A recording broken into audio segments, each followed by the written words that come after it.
Hi friends, welcome back to my channel. Let's do the mid-year book tag. You're gonna be seeing this a little bit after mid-year. That's because I'm filming this right before we go on vacation. We leave for vacation tomorrow, so I won't be editing this until I get home. So sorry that's a little bit late, but I still wanted to film it because I have been watching so many of these videos and I don't know who the original creator of the tag is, or else I would give them credit. Like I said, I've just been like, YouTube has been recommending me so many videos of people doing this tag and I was like, I want to do it too. I love a good tag video. So I have all the questions on my phone, but before we get into the questions and chatting about my answers, I wanted to start off by sharing just some of my stats. So I use Fable and Goodreads, but I prefer Fable to track my reading. And I wanted to share with you guys the little stats that it has given me so far for my reading for 2025. So I'll pop it up on the screen, but so far I have read 45 books. I don't have a reading goal. I don't set reading goals every year because I know it would just stress me out and take the fun out of reading. And so I don't have a reading goal. So I'm happy with 45. It says that my average rating is 4.1 stars, which is not too bad because last year it was like 3.2 or something. So we're reading books that I like better this year, which is always a win. And then the little reader summary that it gives, I feel like is so spot on. It says, emotional expert, your bookshelf has all the emotional feels, from the depths of personal struggles to the heights of bittersweet love. With your reading list, you navigate a roller coaster of relationships from your cozy reading chair. First of all, how does it know that I have such a cozy reading chair? But I do feel like that's very accurate. I love a character-driven book. I love a book that makes me feel something. I love a book that makes me cry. So that's kind of where we're at this year. But last thing I want to say, I keep thinking of things that I want to say before we start. Oh, I'm the type of reader, I read for vibes, okay? When I read a book, when I watch a movie, when I watch a TV show, as I am reading it or watching it or whatever it is, like as I'm experiencing the thing that I'm consuming, I am in it, okay? Like I am all consumed. As soon as I finish, it's gone. Like the details are gone. I have seen Gilmore Girls, I'm not joking, like start to finish, maybe 7 or 8 times. Could not tell you what happens. Like I could not tell you like the end. Every time I watch it, it's like I'm watching a brand new show, okay? Maybe that's something I need to get checked out, that I just don't remember things that I consume. But that being said, I'm probably not going to be able to recall a lot of the like finer details of these books, but I remember how they made me feel. So if you're that kind of reader, like you're reading for the vibes, you're reading for the experience, me and you are going to get along. So anyway, just wanted to let you know that, but let's go ahead and get into the questions. So the first question is the best book that you read of 2025. This was a no-brainer for me. Atmosphere by Taylor Jenkins Reid. I actually just got to chat about this for an hour last night with my book club and we were sobbing. I was sobbing on book club. This book undid me, like truly undid me. It even has me making this bold statement that I think Taylor Jenkins Reid might just be my favorite author. I know, bold statement. I knew that I was going to enjoy this book, but I had no idea how much I was going to absolutely love it. Also, stunning, love, and I showed you guys this in my last video, but I got a signed copy, new prized possession. As you can see, I tabbed the heck out of it because it was a book club book, and I just cannot get over how Taylor Jenkins Reid can write about something that I know nothing about and that I really don't care about, space travel, and make me feel like it is my whole personality when I'm done reading the book. Like after I finished this, I was like, oh, I'm gonna go become an astronaut and catch me at NASA. This book was so layered. The themes that she talked about, I feel like there were 3 storylines within this book and they were all done so well. They were all so strong and I was just so invested in all of them. So I'll give you like a little bit about what this one is about. So it is about our main character, Joan, and Joan is trying to become one of the first women to go to space. It takes place in the 80s and there's a dual timeline which normally when there's a dual timeline, I'm like really wanting to be just in one timeline. Like when I'm reading the other, I'm like, okay, can we like get through this and go to the other one? This one, I was so invested in both timelines. Like I didn't want to get out of one to go to the other, which says a lot for me as a reader when I'm reading a dual timeline. But Joan is trying to go to space. So she's a part of this program through NASA. And so that is one of the storylines. And so she's having to overcome all of these things of like being a woman in STEM in the 80s. So I love that storyline. Then her and her niece, Frances, my favorite storyline. So Frances's mom is kind of like emotionally unavailable, like not really being an emotionally present mom. And so Joan is kind of stepping in and making sure that Frances is taken care of emotionally, which really hit home for me. And then also, I don't want to spoil anything, so this whole video will be no spoilers, but the third kind of storyline within this is Joan coming to know who she really is. And so I'll just leave it at that, but I was sobbing. Best book of 2025 by far. And I promise I will not talk about all the books this long, but this one deserves it. 5 stars. You have to read it. As I was reading it, my husband, he was like, are you good? Because I was truly sobbing when I finished. Visceral reaction. I threw the book. Like, so good. So good. The next question is the best sequel that you have read so far this year. So I actually have read both of the books that are a part of this duology this year. So I grabbed both of them off my shelf. So Heartless Hunter is book 1 in the series, and Rebel Witch is book 2 in the series. So this one is technically the one that I am giving the award to for best sequel. But I read this earlier this year. I don't read a ton of fantasy, and I was so into this. It was super easy for my brain to like latch onto as someone who doesn't read a lot of fantasy. And because I didn't have to use a lot of brain power, I was able to really get into the storyline. So we have our 2 main characters, Gideon and Rune. And Rune is a witch and Gideon is a witch hunter. And obviously you can probably gather what happens, but I just had so much fun with this. It was so fast paced, so easy to read. So if you're looking for a fantasy series that is super short, not intimidating, not like an 8 or 9 book series, the books aren't super long, you're looking for like a fantasy series that you don't have to commit a lot of time to, a lot of brain power to, but like you want to have a good time, highly recommend. I think I gave both of them like 4 or 4.5 stars. So really enjoyed my time reading these. The next question is a new release that you haven't read yet, but you want to. I couldn't choose just one, so I have a couple. I picked my top 3. So the 3 that I have for this prompt, I have Sounds Like Love by Ashley Poston. She is one of my top 5 favorite authors, and I'm truly shocked that I haven't read this one yet. I don't know why I haven't. I feel like this is common in the book community. Sometimes when I'm so hype about a book, I put off reading it. I can't explain why, I just do. So I know that I will get to this before summer is over. I don't even know what it's about. I don't need to know what an Ashley Poston book is about for me to read it. I will read anything that she puts out. I know that has to do with music, like I think a songwriter, and I know that it takes place in, I think, a beach town in North Carolina. So I feel like this is definitely one that I need to get to in the summer. If you've already read this one, let me know how it was. I really haven't heard that much about it. I thought that I would hear more about it, but I haven't. So I'm definitely going to read this by the end of the summer. So that's the first one. The second one is It's a Love Story by Annabelle Monaghan. I've heard mixed reviews about this one. She is one of my top 5 favorite authors as well. I love every single one of her books. I've read them all, and I'm actually bringing this one with me on vacation. So I will be reading this one very soon. But what I know about this one, the main character's name is Jane, and she was a childhood star in Hollywood, and now she is trying to either write a screenplay or direct one or something.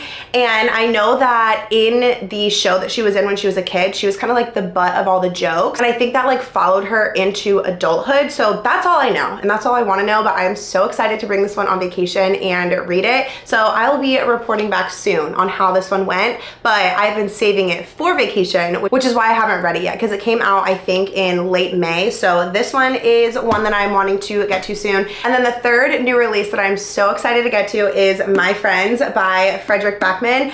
I don't know a ton about this one either. Are you sensing a pattern? But I know it has to do with a painting and a girl who was obsessed with a painting. And I have seen so many people talk about how this one has made them bawl their eyes out. And like I was saying earlier, I love an emotional read, so I cannot wait to get into this one. I kind of want to read this one in August. For some reason, the cover just reminds me of like end of summer, so it reminds me of August. And so I'm kind of saving it for that, but I cannot wait to get to it. And we'll talk about more why in a later question, like it'll make sense in a little bit. The next question is, what are some of my anticipated releases for the second half of the year? So I have a couple. The first one is Love Arranged by Lauren Asher. This one comes out in August. I don't know the name of the series, but it's book 3, and I have had a really good time reading this series. It's the only thing that I've ever read by Lauren Asher, and I had very low expectations for some reason. I loved book 1 a lot. What is book 1 called? Love Redesigned, I think. And then book 2, Love Unwritten, I liked it, but I didn't love it. So I'm very intrigued for book 3. Even though they're thicker books, I feel like I fly through them. They're just like very fast-paced reads. The next one that I'm excited about is People Watching by Hannah Bonham Young, which comes out in September. I'm trying to figure out my relationship with Hannah Bonham Young. I've only read 2 books by her. I have one on my July TBR, so I will have read a third by the end of this month, but I absolutely loved one of the books that I read by her, Out on a Limb, and then the other one, I don't want to spoil because I'm going to talk about it in a little bit, like in a future question, but I didn't like that one really at all. So I'm very intrigued to read People Watching to see kind of like where it falls on my Hannah Bonham Young spectrum. And then 2 more that I literally know nothing about, nothing. I've just read books by these authors, and so I'm like, yep, I'm excited to read whatever they're gonna put out. So A Dark Forgetting by Kristen Cicerelli is supposed to come out in November. So she's the author that wrote Heartless Hunter and Rebel Witch that I showed earlier. And then the last one that I'm excited about that comes out this year is called Wild Reverence by Rebecca Ross, and this one comes out in September. And she wrote the Divine Rivals series, which I read a couple years ago, and I really enjoyed it. Divine Rivals was a 5-star read for me. So I'm excited to get my hands on something else that she has written since I loved Divine Rivals so much. The next question is biggest surprise, and I took this 2 ways, so I wanted to answer it in both ways, and I have 3 books that I want to chat about with y'all, and I think I'm gonna make some people mad here, but that's okay, right? Like that's what opinions tend to do. So the first way that I took this was a book that you were surprised, like maybe you went into it like not really expecting to love it and you ended up absolutely loving it. For me, that was The Conditions of Will. So I read Magnolia Parks, just the first book, years ago. Didn't really love it, so I just didn't continue on with this series, and so I just never really planned to read anything else by Jessa Hastings. But for some reason, seeing people talk about this, I had FOMO, if I'm being honest, and so I was like, I'm just gonna read it. I kind of bought it on a whim. 5-star read. I could not put it down. I was so invested. I could not get over the writing, so much so that I went out and bought the entire Magnolia Parks series, and I'm gonna give it another shot. So I was definitely surprised by this one. I had, like I said, I was just so invested in the story. All the characters, I got so attached to them, and her writing style was just so different from anything that I've ever read. So I am so excited to give Magnolia Parks another chance. I do know there's like a lot of stuff going on online with this author, so I'm not really too sure about all of that, but I am going to read the books because I already have them on my TBR cart. So did not expect to enjoy this one really at all, and I absolutely loved it. So that was a pleasant surprise. And then the other way that I took this question was these 2 books I expected to absolutely love, and they kind of let me down. So I kind of already hinted at this one, Out of the Woods by Hannah Bonham Young. I expected to love this because I really loved Out on a Limb by her, and I also knew what this one was about going into it, and it sounded right up my alley. It's about our 2 main characters who are already married, and they go on kind of like this camping retreat to try to revive their marriage. And so I have been married for a long time. My husband and I have been married since 2014. And I was like, cool, I think, are they high school sweethearts? Yeah, they're high school sweethearts, which my husband and I are as well. So I was like, I'm gonna love these characters so much. My husband and I, we love going on like hiking trips for a vacation. And so I was like, wow, I'm just gonna absolutely love everything about this. It just fell flat for me. Like, I did not get attached to the characters at all. Like, they didn't feel, like, I could not feel the chemistry. I felt like the female main character was just like, I don't know, a little bit selfish. I couldn't get down with it. I do have tabs on it because it was our book club pick back in January, because that's when it came out. But I just had such high expectations for this one, and it let me down. And now this one is the one that's gonna make some people mad, and that's okay, okay? I'm ready to take the heat, I think. Be kind, be kind. Sunrise on the Reaping by Suzanne Collins. So this is Haymitch's story as a part of the Hunger Games series. And I know so many people absolutely loved this book. I didn't dislike it, but I think my expectations were just way too high. And so for some reason, anytime I would sit down to read this book, maybe I just didn't read it at a good time. Maybe I was like close to being in a slump, but it just felt so boring and so repetitive to me. I wanted to love it so much because Haymitch is one of my favorite characters in the Hunger Games series. I am a ride or die for the Hunger Games trilogy. I love that series so much. It's so nostalgic for me. So I was so excited about this, and it just fell flat for me. And I really can't tell you why. I really do think that maybe I read it at the wrong time, and I do want to give it another chance because, like I said, I love the Hunger Games. I love Haymitch. So please don't come for me in the comments, because I know literally everyone but me loved this. The next question is a new favorite author, and you can do like a new author to you or like a debut author. So I'm doing new to me, and I already talked about one of his books, and that is Frederick Bachman. And I cannot explain, y'all, I have read five of his books this year, and I still don't know how to pronounce his name. Maybe one day I'll look it up before I sit down to film, but that's neither here nor there. So I have read 5 of his books, and I've given nothing less than like a 4 or a 4.25. And his writing style is one of the most unique writing styles that I have ever read in my entire life. And I just want to get my hands on everything that he has written. I feel like his writing is just so, like, the books themselves aren't short, but like his sentence structure, I feel like is just kind of like short and to the point, but like so impactful. And just when I finish reading his books, sometimes when I'm reading his books, like in the middle of reading, I'm like, this is kind of like, okay, kind of boring. But then when I finish reading it and I'm like doing something else, like living my life, I'm thinking about what I read and I can't stop thinking about it. Like, I feel like it grabs me after the fact. And I have read the 5 books that I've read by him so far. I've read the whole Beartown trilogy. I read Anxious People, and then I'm not going to say the other one because it's an answer for another question. But every single one of his books, I just feel like when I'm done with them, I'm just like emotionally, I'm like, what just happened? But like in a good way. I feel like his books, for me, just, they're such like humanity books. Like, they make me have faith in humanity, and I just love them so much. And I put off reading his books for a while because I didn't think that I would really like them. And I was wrong. I was so wrong. The next question is your newest fictional crush. Like I told you at the beginning of the video, after I read a book, most of the details just go right out of the window. But I will say, I remember finishing The Conditions of Will, and I deemed myself a Sam Penny stan. I absolutely loved his character so much. He felt like a real person, not some like far-fetched, like out of touch book boyfriend. You know what I mean? He was just so emotionally mature. The way that he broke down, the female main character's name is Georgia, and she was just kind of like closed off, like wouldn't get very vulnerable, rightfully so based on her childhood. But I feel like he was able to break her walls down in a respectful way, and the way that he affirmed her, he let her know that she was his #1 priority. Not only did he tell her, like made sure that she knew through his words, but also through his actions.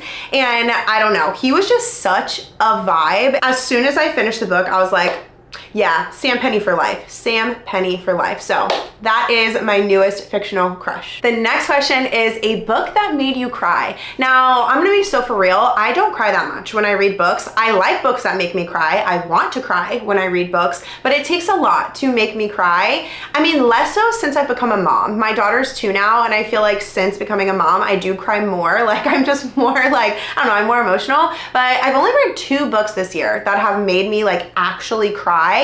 I've read books that are like touching, but these 2 books have made me actually like tears falling.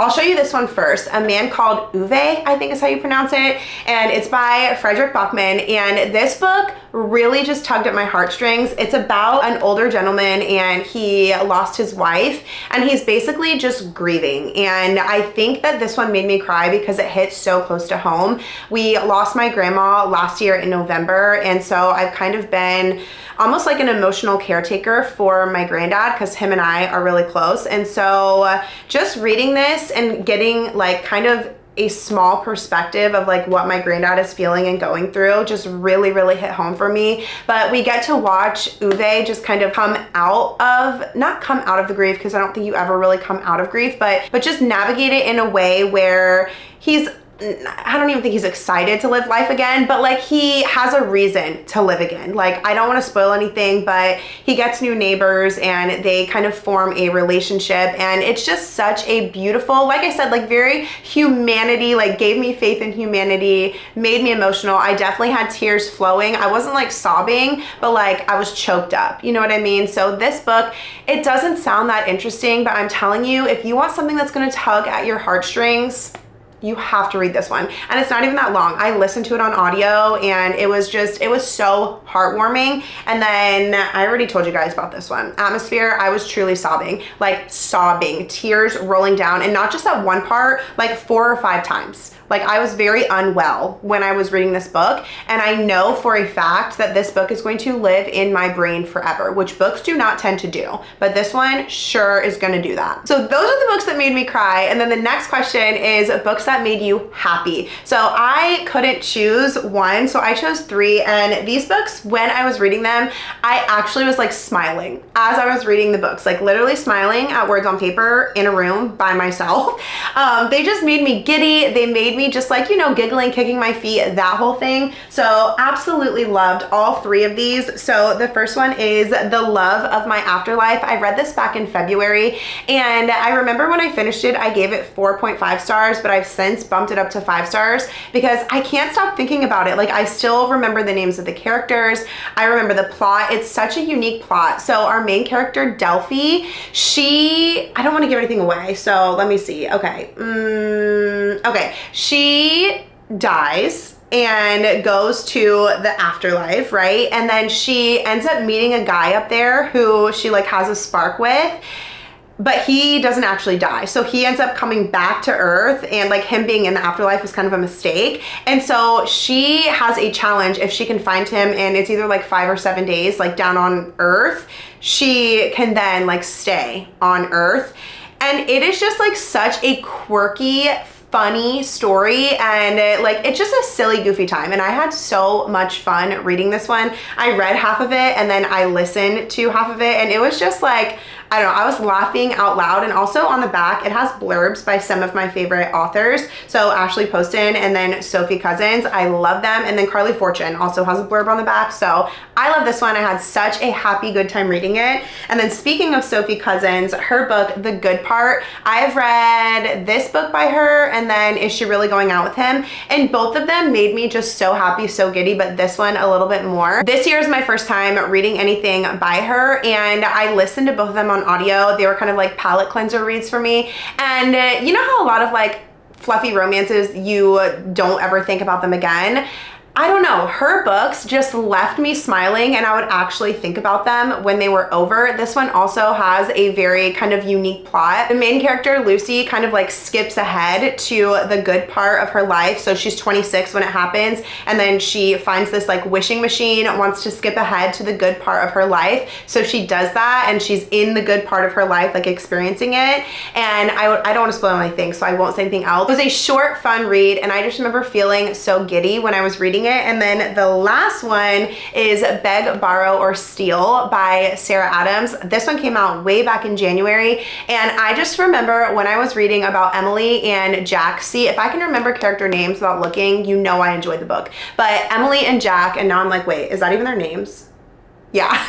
Their banter was so good. Their chemistry was just so much fun. I would say of the three, this one is the one that had me like kicking and giggling my feet the most. This is book 3 in the When in Rome series by Sarah Adams, which I adore that entire series. I think this one is my favorite of the series, but they are both teachers, Jack and Emily, and the book takes place during summer, so I don't want to spoil anything, but Emily accidentally sends her romance novel manuscript to their boss, so the principal. She asks Jack to help her get the email off of her principal's computer before he sees it, and it's just like, I don't know, it was just a giddy, fun time. It's enemies to lovers. I put it in quotes whenever I talk about that with romance, because like, are they really enemies? But you know what I mean. And so, I don't know, it was just so cute, so fun. I am already so bought in on Rome, Kentucky. Like, I love the series. So this one, super fun. I absolutely adored it. Next question is the most beautiful book that you have bought or received this year. This was easy for me. I love the cover of The Wedding People by Alison Espach. I think that's how you say it. This was just one of the most intriguing covers. As soon as I saw it in the store, I knew that I wanted to have it, and I had no idea what it was about. We actually read it a couple months ago in my book club, and the book is really good too. So I'm happy to display it on my shelf. I always have it facing out because it is my favorite cover that I have from 2025 so far. I don't even know, like I can't even tell you why. It just like scratches an itch in my brain, and I love looking at it so much. I wish that my copy did not have this permanent Read with Jenna sticker on, but it is what it is. So this is my favorite cover that I have acquired this year so far. The next question is, what books do you need to read by the end of the year? I've got quite a stack, and I chose these ones because these are the ones that have been on my TBR cart for a long time. And I'm like, Jess, if you don't read these by the end of the year, they need to go. They need to go. And so y'all hold me to this. If you are watching my videos in 2026 and you see any of these books that I'm about to show you on my TBR cart, tell me that I need to donate them, to give them to little libraries, okay? Because they have just been on my cart for way too long, and if I'm not gonna read them, I need to pass them on. So most of them are fantasy, but there's one that's not, and I'll share that one first. But I do have hope that I will crank through some of the fantasies in the fall and winter. I just don't like reading fantasy in the spring and summer. Like, I'm just that kind of reader. But the first one is I Hope This Finds You Well by Natalie Sue. I bought this one either a year or two ago. I don't even remember, because the cover just caught my eye, and I just got a copy on my Kindle. So I have no excuse to not read this book, but I also feel like I kind of want to read it in the fall. I truly do not know what it is about, except that I think it's like an office romance kind of a thing.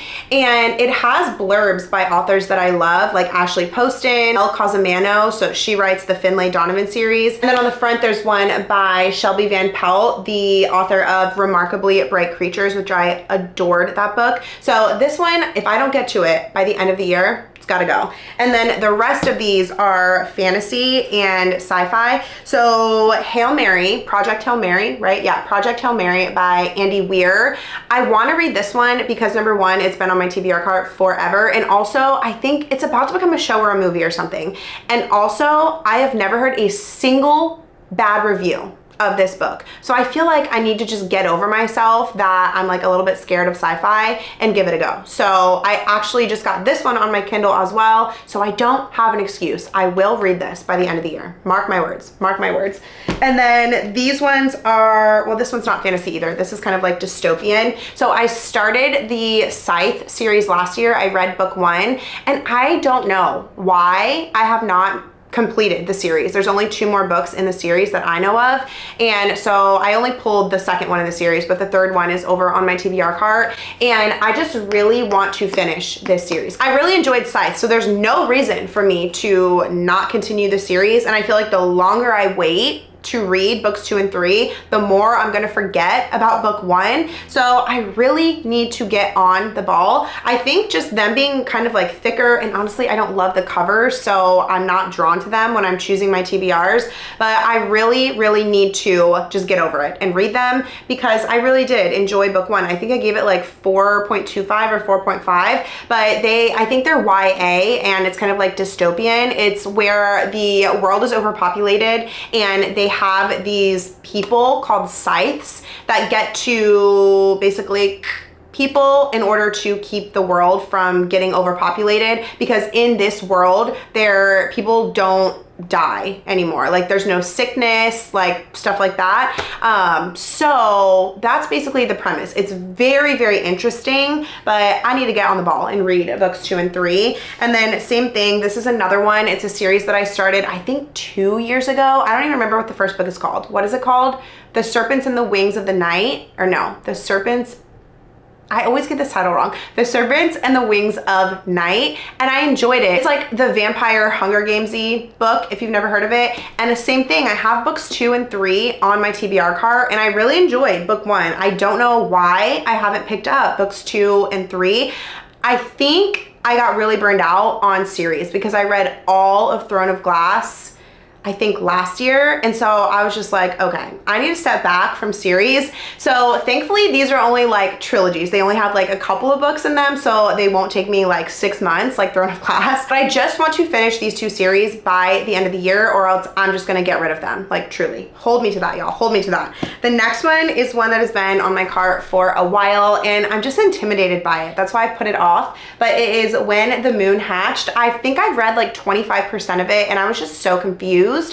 But I've heard that if you can get through the first 50%, the things start to make more sense. And honestly, this is such a beautiful book, and I would love to have it on my bookshelf. So I really want to finish this one by the end of the year. And then the last one is Quicksilver.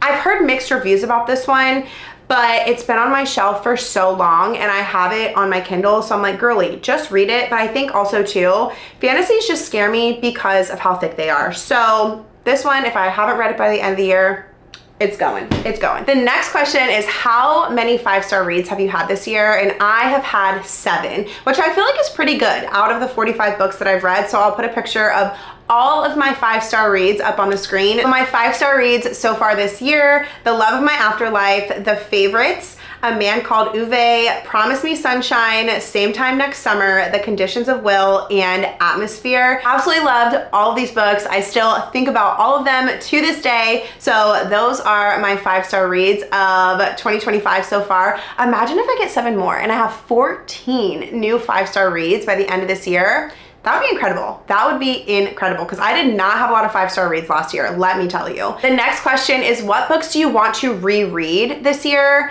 And I'm saying none. Like, I don't plan to reread anything because I just have way too many books on my TBR cart that I'm genuinely so excited to get to. I'm not a big rereader, to be honest. I will say I know that the girls in my book club are really wanting to read Remarkably Bright Creatures, which I have already read. So if that book gets voted as our August book, I will reread that one so that it's like refreshed in my mind. But that's literally the only one that's even like on my radar to reread, and I'm only wanting to reread it because it might be a book club pick. Okay, the next question is a book that you enjoyed that had mixed reviews. So I pulled 2 for this one, and the first one is Fearless by Lauren Roberts. Now, I do feel like a lot of people enjoyed this, but I did see a handful of people who are just like, no, it let me down, like I didn't enjoy it. I actually enjoyed it, and I went in with very low expectations. I read Powerless years ago and I enjoyed it. I read Reckless last year. I didn't like it at all, like at all. It almost made me want to reread Powerless to see like, do I actually like this book, or was I just like bought into the hype? But then I read this one and I was like, okay, I had such a good time. I think I gave it like 4 stars, I want to say. So not like the best time, but because my expectations, and maybe this is bad to say, were so low, I ended up really enjoying it and having a good time. But I know a lot of people like didn't like how Kit's character was in this book. Like, I did did hear a lot of negative stuff about it, but I had a better time than I expected. So this one is what I chose for that prompt. And then the other one, kind of. So this one is Same Time Next Summer by Annabelle Monaghan. I had the best time reading this. It was a 5-star read for me.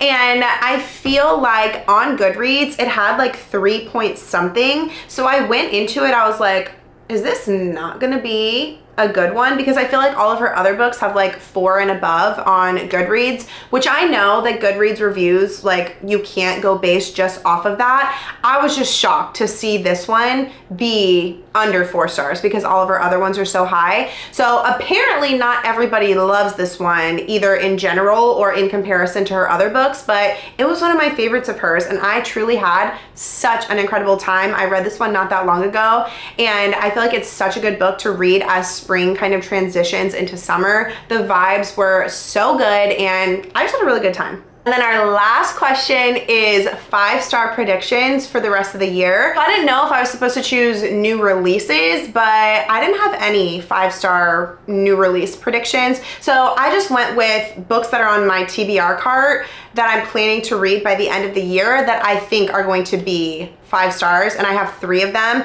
The first one is My Friends by Frederick Bachman. I feel like this book just keeps coming up in this video. So clearly I'm very excited to read this one. And based on what I've heard other people say, I just have a feeling that it's gonna be a 5-star for me. So this one, and then the other 2 are The Road to Tender Hearts by Annie Hartnett and The Bright Years by Sarah Damoff. This is her debut, which is so exciting for her, but I have heard nothing but good things about this, like truly not a singular bad thing have I heard about this book. And I actually am for sure going to be reading it in July because it is my book club pick for July. I don't know what it's about and I want to keep it that way, but I have heard that it is also a very emotional book. And so that's why I think that I am going to really enjoy it because it's going to hit me in my feels. And I love a book that hits me in my feels. So cannot wait to read this one. And then the last one, I haven't seen anybody talk about this. I bought this on a whim because a local bookstore here where I live posted about it on their Instagram, just saying that they got it in because it was a new release a couple months ago.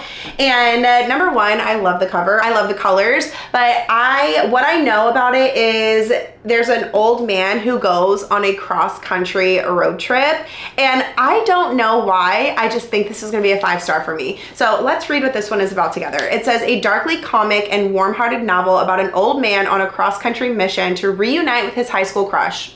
So cute. Bringing together his adult daughter, 2 orphan kids, and a cat who can predict death. So I don't know. I just feel like this is going to be such a like heartwarming read, but I think it's gonna be funny too. So I think these 2 are gonna make me bawl my eyes out.